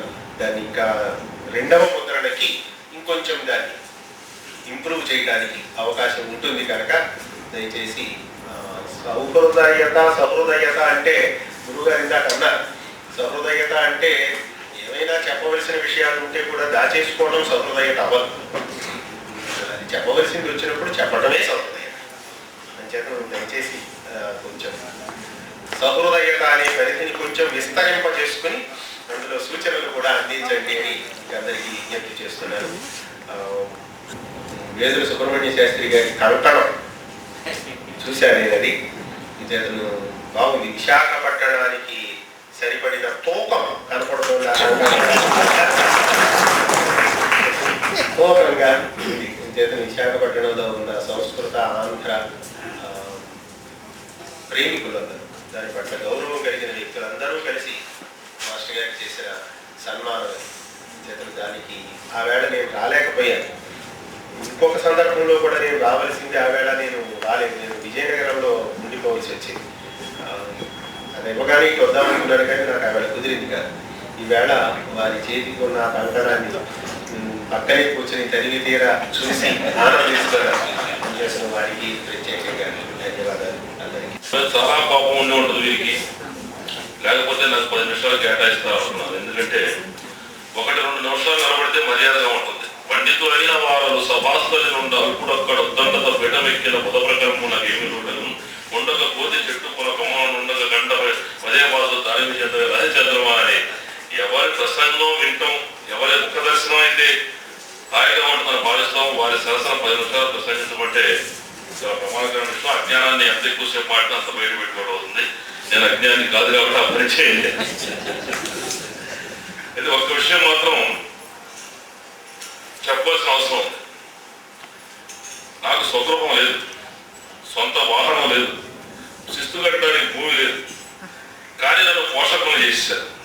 నన్ను ఎవరన్నా వచ్చి వాళ్ళు అడిగితే ఇస్తాను అని అన్నారు. ఎందుకంటే నాకు ఉంటే కదా ఇవ్వడానికి, ఏర్పాటు చేస్తాను అంటారు. ఈ విగ్రహాలు విగ్రహం ఒకటి ఈ పుస్తకాలు తాగినప్పుడు ఎలా అనేటువంటి ఆలోచన వచ్చింది. అప్పుడే నేను ద్రౌపది నవల రాశాను. అది ఇంకా ఎవరికి ముద్రలు ఇవ్వలేదు. శర్మ గారిని పిలిచి, సార్ నాకు గమ్మత్తైన ఆలోచన వచ్చింది, ఈ నవల పఠనం పెడదాం, టికెట్ 1000 రూపాయలు నవల పఠనం పెడదాం. అయితే కండిషన్ ఏమిటంటే ఒక్కళ్ళకి మించి ఇంకా మా లక్ష్మణ సార్ 5,000 ఇస్తామంటే తీసుకున్న పని లేదు, మేము 5,000 ఇస్తామంటే ఊళ్ళో ఉండమంటే అవసరం లేదు, ఒక్కళ్ళకి 1,000 రూపాయలు తప్పనిసరి ఇక్కడికి వచ్చి వాళ్ళు మాత్రమే ఇదే హాల్లో ప్రారంభించి విశాఖపట్నం, రాజమండ్రి, విజయవాడ, హైదరాబాద్, ఢిల్లీ, గుడివాడ 6 పట్టణాల్లో 6 లక్షల రూపాయలు వసూలు చేసి ప్రతి సంవత్సరం కవులకు కాణాజీ అయిన దేశమందు పుట్టి బ్రతుకలేక తస్తావు సచ్చి బ్రతుకుతావు కవి అని రచయితలు కవులు వాళ్ళ పుస్తకాలు వాళ్లే రాసుకుని, వాళ్లే అచ్చు వేసుకుని, వాళ్లే అమ్ముకరంటే కొనేవాళ్ళకి వాళ్లే పంచిపెట్టుకుని, మళ్ళీ ఆ పంచిపెట్టిన పుస్తకాలు ఎక్కడో ఓల్డ్ బుక్ షాపులో ఎక్కడో చూసి కన్నీళ్ళు వచ్చేటువంటి పరిస్థితుల్లో పుస్తక ప్రచురణకు ఎవరైనా సరే మంచి పుస్తకాలు రాస్తే ఆర్థిక సహాయం ఈ నిధిలోంచి ఇవ్వడం. తర్వాత పేద విద్యార్థులు మా విశ్వవిద్యాలయం రోజు చూస్తుంటాం, ఫీజు కట్టలేనటువంటి వాళ్ళకు కూడా దానికి లాంటి కేటాయించడం. వీటన్నిటి నుంచి డాక్టర్ బెదవాడ గోపాల్ రెడ్డి గారి ఆశయం మేరకు తెలుగు సాహిత్యంలో కూడా భద్రప్పుడు చెప్పేవాడు, జ్ఞానపీఠం అప్పుడు లక్షలానే తెలుగు సాహిత్యంలో కూడా 1,00,000 రూపాయలు కేవలం సాహిత్యానికే నియమితం చేసి ఒక బహుమతి చాలా బాగుంటుంది అని చెప్పి అంటుండేవాడు. అది లోక్ నాయక్ ఫౌండేషన్ పేరుతో ప్రతి సంవత్సరం, గత సంవత్సరం ప్రారంభించాం. ప్రతి సంవత్సరం 1,00,000 రూపాయలు నవంబర్ 24 నా జన్మదినోత్సవం ప్రకటించడం.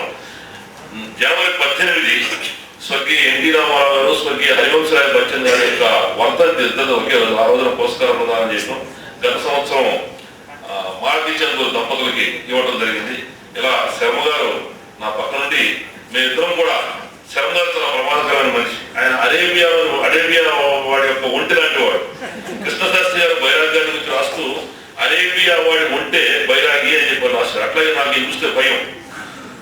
ముందు కొంచెం మూతి పెట్టుకుంటారంటే మీ మనసులో అంటాడు, అసలు మూతి కదా కానీ అని అంటాం. తర్వాత మెడ పెడతాడు. చివరికి ఏమవుతుంది, మన మనసులో మనం అనిపిపోతాడు. అందుకని నేను వస్త్రాన్ని ఫోన్ చేస్తే శర్మ గారు ఎన్నింటికి వస్తారో ఖచ్చితంగా చెప్పండి, మీరు తప్పని మాని చాలా జాగ్రత్తగా కూర్చుంటారు. లేదా పనులకి పోతాయి ఆయన వచ్చేస్తే. ఆయన చేస్తున్నటువంటి ఈ పనికి, ఈ విగ్రహ ఆవిష్కరణ అనేటువంటి పని ఎందుకు పెట్టినటువంటి గుంటూరులో ఇవాళ వీధుల్లో విగ్రహాలు కనబడుతూ ఉన్నాయి. ఈ విగ్రహం ఏంటంటే ఒక 22 మర్డర్లు చేసి ఆయన అని చెప్పారు. ఆ వీధిలో ఆయన విగ్రహం అంటే ఆయన మర్డర్లు చేసిన వాళ్ళకి జైలు శిక్ష ఇచ్చాయంటే ఈ కూడా 20 మధ్యలో చేశాయని ఇప్పుడు విగ్రహాలు మా కృష్ణా, గుంటూరు జిల్లాలో ఎక్కడికి వెళ్ళా కనబడుతూ ఉంటాయి, గోదావరి జిల్లాలో కూడా. సో ఈ నేపథ్యంలో గొప్పలకు కవులు లాంటి విశిష్ట వ్యక్తుల యొక్క తెలుగు సాహిత్యానికి, తెలుగు సంస్కృతికి పరిమితమైనటువంటి ఒక అద్భుతమైన గొప్ప ప్రక్రియని నడిపినటువంటి మహోన్నత వ్యక్తులు వీరు అని చెప్పని భవిష్యత్ తరాలకి తెలియజేయాలనేటువంటి ఉద్దేశంతో ఈ విగ్రహం కొనిపెట్టుకున్నాం. 50,000 రూపాయలు మా ట్రస్ట్ నుంచి మేము ఏర్పాటు చేసాం. ఇంకా 75,000 అది మా ఇద్దరు సంకల్పం. ఎందుకంటే ఇచ్చేవాళ్ళం కాదు, మేము ఏర్పాటు చేసేవాళ్ళం కాబట్టి మాకు ఇబ్బంది లేదు. అంతేత అది కూడా పూర్తి చేస్తామని ఈ సందర్భంగా అందరి ముందు వచ్చే సంవత్సరానికి, ఈ వార్షిక సంవత్సరానికి ఎంత ఇబ్బంది వస్తుందంటే, తెలుగులో ఎంత సాహిత్యాన్ని మనం తయారు చేసినా, ఎంత గొప్ప ప్రక్రియలు మనం తయారు చేసినా, వింధ్య పర్వతాలు దాటి హిందీలో కనుక వెళ్ళకపోతే మనం ఇక్కడే మిగిలిపోతా ఉంది. ఇంగ్లీష్లో రాకపోతే ఈ దేశంలో మిగిలిపోతా ఉంది. అందుచేత వీలైనంత వరకు మన సాహిత్యంలో ఉన్నటువంటి అద్భుతమైనటువంటి ప్రక్రియల్ని, అద్భుతమైనటువంటి మహాకవుల్ని, వారి సాహిత్య ప్రక్రియని హిందీ, ఇంగ్లీష్ భాషలో తీసుకెళ్లాలని నేను మా గురువు గారు ఆదేశాల తపన గత 10 సంవత్సరాల నుంచి. అందుచేత నేను ఆదాన ప్రధాన కార్యక్రమం పెట్టినాం. వచ్చే సంవత్సరం ఈనాటికి ఒక పరిచయాత్మకమైనటువంటి అవధాన ప్రక్రియ యొక్క విశేషాన్ని ఆల్రెడీ హిందీలో అవధానం స్టార్ట్ చేశారు మా రాజమండ్రిలో ఉన్నటువంటి చేపూరి శాస్త్రిరావు, మా హిందీ అధ్యాపకులు.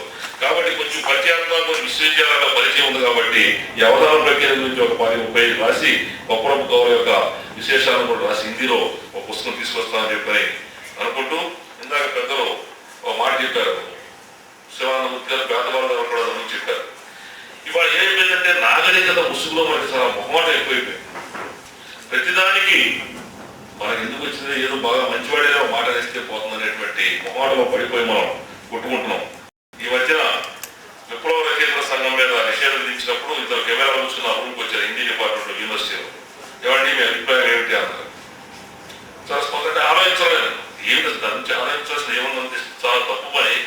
రచయితల గొంతు నొక్కేశారు అని చెప్పిన ప్రపంచవ్యాప్తంగా మనం నిందపడాల్సినటువంటి పరిస్థితి వస్తే ఆ అవసరం లేదు. బహుశా అటువంటి రచనలు చేసి రచ్చగొట్టేవాడు అని ఉంటే వేరే చట్టం నిషేధించిన చట్టంలో ఏదన్నా ఆ చట్టం పని చేసుకుపోతుంది. అనవసరంగా రచయితలను నిషేధించాలనేటువంటి అపనింద మన రాష్ట్రం మీద ఢిల్లీలో ఇతర నగరాల్లో వస్తుందని చెప్పని స్పష్టంగా చెప్పాను. ఎందుకు గుర్తొచ్చిందంటే మన మొహమాటం ఎక్కువైపోయింది, నాగరికత ముస్లిం దానికోసం మాత్రమే ఇది చెప్పానని చెప్తూ నేను పోషకుడి కాదు, కేవలం సమన్వయకర్త. నా నోరు కొంచెం మంచిది కాదు కాబట్టి ఇందులో మీరు చెప్పాడు ఇచ్చేద్దాం ఇచ్చేస్తా ఉంటాను. నా కోసం వేరే నేను వాడను కాబట్టి ఇటువంటి మంచి కార్యక్రమాలకి మీ అందరికీ ఆశీస్సులు ఉంటాయి భావిస్తూ మాస్టర్ గారిని ఈ పీఠానికి సంబంధించిన ఏ పని చేపట్టినా నేను అంటూ భాగస్వామ్యం చెప్తూ సెలవు తీసుకుంటాను.